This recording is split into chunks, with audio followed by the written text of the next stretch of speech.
The Russians rode the motorcycle through the Valley of Fire. The explosions and the debris from the war made the journey difficult. The falls exhausted them. But they got up knowing about the Kamikaze drones. Men like them used motorcycles to enter trenches. These rapid advances sometimes overwhelmed the Ukrainian defenses. In others, they ended with the deaths of dozens of men, whose courage was overcome by drone grenades or rifle shots in ambushes.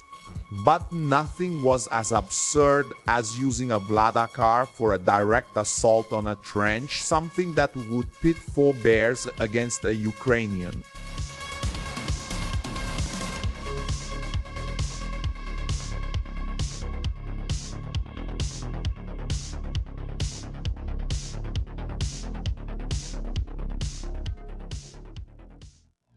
An old car from Soviet times went on an assault against a trench.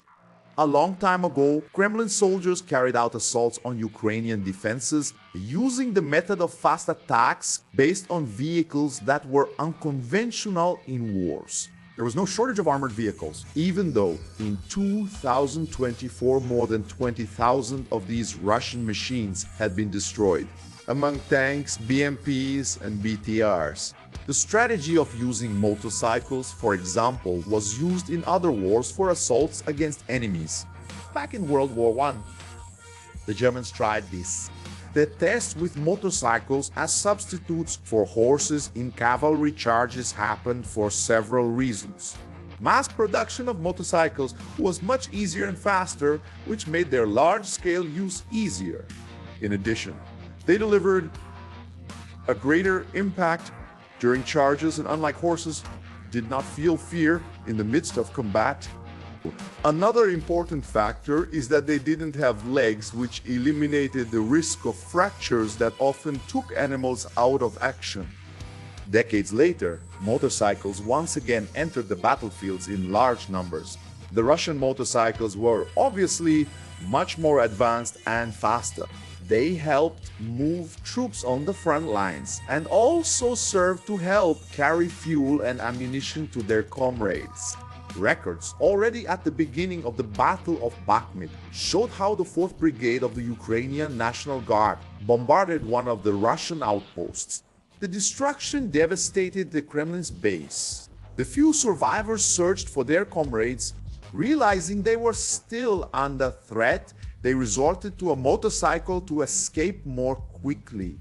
This movement was still dangerous. The drones were lurking, waiting for a mere stop to drop a grenade on completely unprotected soldiers. The shrapnel that didn't kill the man could damage the motorcycle. The Russians were still adapting to the use of less conventional vehicles on the front. The AMM ATVs carried the automatic grenade launcher 17 Nash, so they could take the Russian parapets to reasonable positions to fire grenades at the Ukrainians. The automatic launcher had a belt of 29 grenades, but it could fire up to 400 per minute at a safe distance of over a kilometer. The same safety applied to the anti-tank guided missile Fagot. The 9K111 Fagot was a wire-guided anti-tank missile. After firing, the projectile would cut through the air, attached to a thin wire. While the shooter kept the sight fixed on the target, the system corrected the trajectory in real time, guiding the missile to the impact with brutal precision. When it hit with its tandem warhead, it tore through armor as if ripping paper. Silent, lethal, and patient, the Fagot turned an invisible line into a death sentence. The Ukrainians also used these tricks. These lightly protected vehicles could drop soldiers up to 2 kilometers away from their targets, allowing for ambushes and the launching of guided missiles against infantry or armored vehicles. In one case, an automatic grenade launcher 9 was mounted on an old motorcycle and taken to the front. Usually, this weapon was mounted on a tripod, but improvised, it was taken close to the Russians. Depending on the type of ammunition, The soldiers could fire at targets thousands of meters away and then quickly move the weapon, which weighed over 60 kilograms, out of sight of the Russian artillery. But the motorcycles have changed the Russian combat system a lot. Using them in an assault was completely different. The soldiers prepared themselves with rifles and courage, revving up their motorcycles for a deadly advance against the Ukrainians.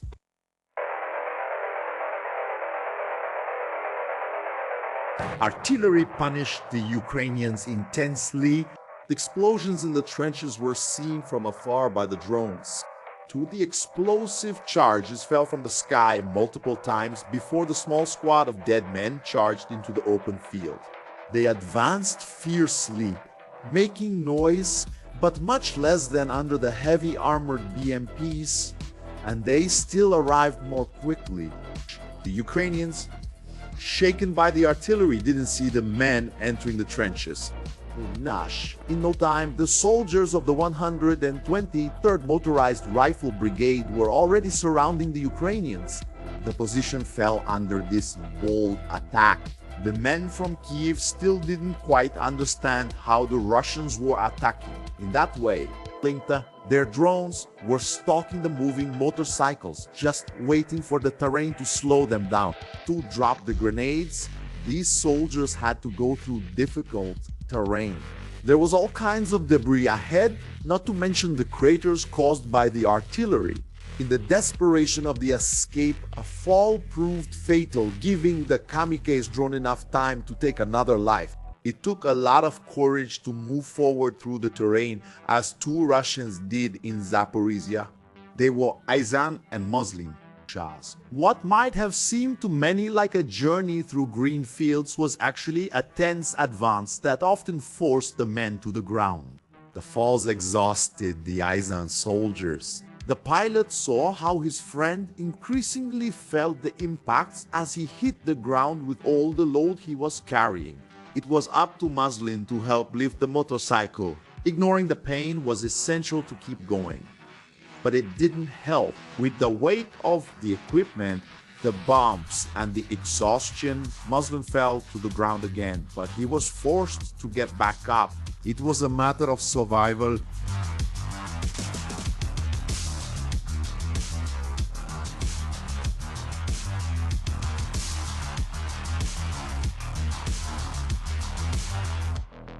The start of the artillery explosions made them even more tense, causing even more falls. It was getting harder and harder to get back up again. They passed by vehicle graveyards. They pushed the motorcycle, smelling death. The Kamikaze drone came toward them, taking advantage of its slowness. The pair ran with difficulty and ducked at the right moment, letting the drone explode ahead of them. In the middle, covered by the smoke, they lifted the motorcycle again. The adrenaline from the near-death experience renewed their strength. They went through the smoke from new explosions. Just like in an action movie, reality caught up with them a little further ahead.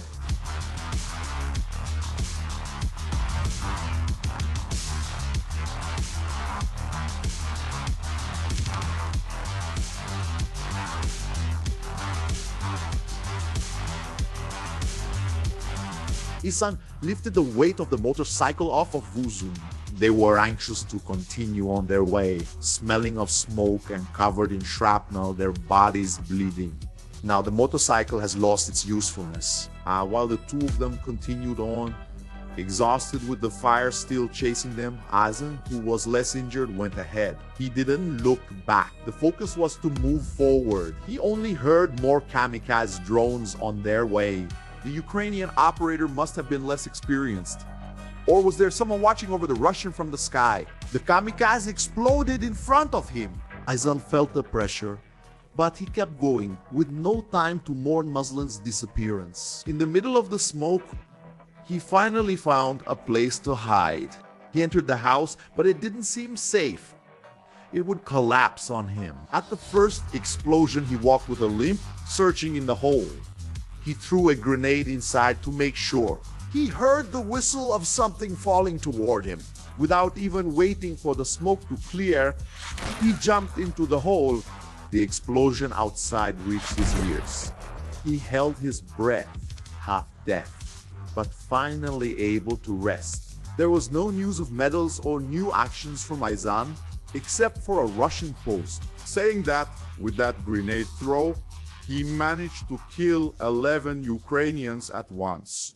Near the border of Zaporizhia Oblast, more precisely in the village of Staromayorsk, south of Donetsk Oblast, a motorized attack by the 393rd Rifle Regiment used motorcycles to quickly reach the village. The weight of the motorcycles did not trigger the anti-tank mines that were surrounding the Ukrainian defenses. The soldiers entered, encountering little resistance. Kiev's artillery focused on the tanks and BMPs, which tried to approach together. The explosions took out some of them. The assault continued, with some soldiers running toward the trenches around Staromayorsk. The fierce fighting in these areas was not favorable to the Ukrainians. The attack gained more and more strength. The men managed to take shelter in the destroyed houses. Kiev's artillery tried to stop them, but they were already too spread out. The bombs fell on the houses, covering some of the Russians with a shroud of death. In other areas, it was the Russian artillery that hit the Ukrainians, who began to retreat from their positions in the village. The drones chased them shortly after, dropping explosives on houses whose roofs could no longer stop the threats coming from above. Not far from there, in Robotin, the Russians tried new similar attacks. The motorcycle continued down the road. It even seemed like an easy ride for the Russian, a fun trail. The fun ended with a shot from the 65th Mechanized Brigade. The soldier was thrown off the road, groaning on the ground, when the drone showed up to end his suffering. Two other of his comrades weren't able to be as quick when heading for the assault on Robotini. Their path was cut off by the drone, dropping grenades. The only surviving soldier found himself in difficult conditions to continue following orders. A little over 10 kilometers from there, a Russian squad gathered with their motorcycles to launch a raid on Piotrino. The group was organizing when Raymar's attack fell upon them. This time, there were no survivors. But these attacks against stationary groups were not enough. The Russians' mobility with the motorcycles was high. One of them was ordered to occupy a position abandoned by the Ukrainians in Volodymyrivka. Not far from there, he rode under cluster munitions, shelling early in the morning. The sun had yet to rise when the man saw the glowing dots above him, bursting and spreading suffering. The shots came one after another, even. So the Russian kept going, wounded, with the small metal balls released by the explosion. The Ukrainians kept launching new blasts at him. But the soldier got off the motorcycle and ran to the abandoned positions, leaving the vehicle behind. He fell to the ground, wounded. But with the mission accomplished, now all he could do was hope to survive his wounds. The Ukrainians knew they needed to adapt to this new Russian strategy.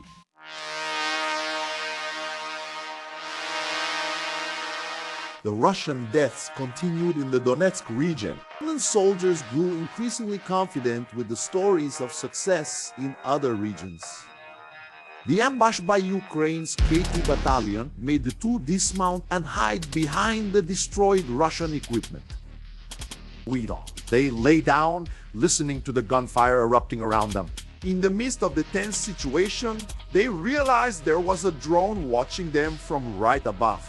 Their fingers squeezed the triggers, firing ammunition at the drone above. Strangely, when the sky no longer seemed like a threat, one of the soldiers pulled out a grenade for a desperate throw. He aimed nervously and hurled it at the destroyed armored vehicle. The explosive went off in front of them, and they disappeared for a moment in the middle of the smoke. Taking advantage of the situation, the drone above dropped a more powerful grenade near them. The explosions got so intense that they tried to hide inside the armored vehicle. They had little hope left of escaping once again with the motorcycle. A heavy Ukrainian drone appeared carrying an anti-tank mine. It fell on top of the armored vehicle as the aerial equipment moved away. The explosion was so strong that it filled the armored vehicle with smoke and fire. One of the bears died in that metal coffin. The other one's nightmare continued. After sneaking outside, he tried to take off his clothes. They were on fire. The fire licked his legs, while the anguish and pain compelled him to keep trying to get rid of the fabric. His strength faded as he crawled into the bushes, still feeling the heat eating at his skin, until his strength finally left him completely. The Russians took several risks. They prepared the motorcycles for the assaults. Many smiled when they heard about previous good results and thought about the thrill of crossing the fields to finish off the Ukrainians. Their motorcycle battalion sent a dozen vehicles toward a trench, taking advantage of spots that were less protected and watched by the Ukrainians. The motorcycles were efficient at this. Once the Russians found the unguarded sectors along the extensive front line, their riders managed to enter the trenches and start a fierce fight against the defenders. More than a dozen men entering a trench, often defended by 5 or 6 Ukrainians. It was a big advantage, especially when surprise was part of the strategy. The grenades cleared the way, followed by rifles firing at whatever was inside the holes. The Russians kept shooting. It didn't matter if some of the bullets just kicked up dust. It was necessary to fire to give the group fire superiority and maintain the momentum of the attack. The trench was a dangerous place where grenades flew in an attempt to eliminate the risks waiting for them around the corners. The AKs were raised to shoot at anyone who might be around the bends of the trenches. The rifles appeared to finish the advance, turning the corner. A pair of Russians went ahead to scout for a new combat area.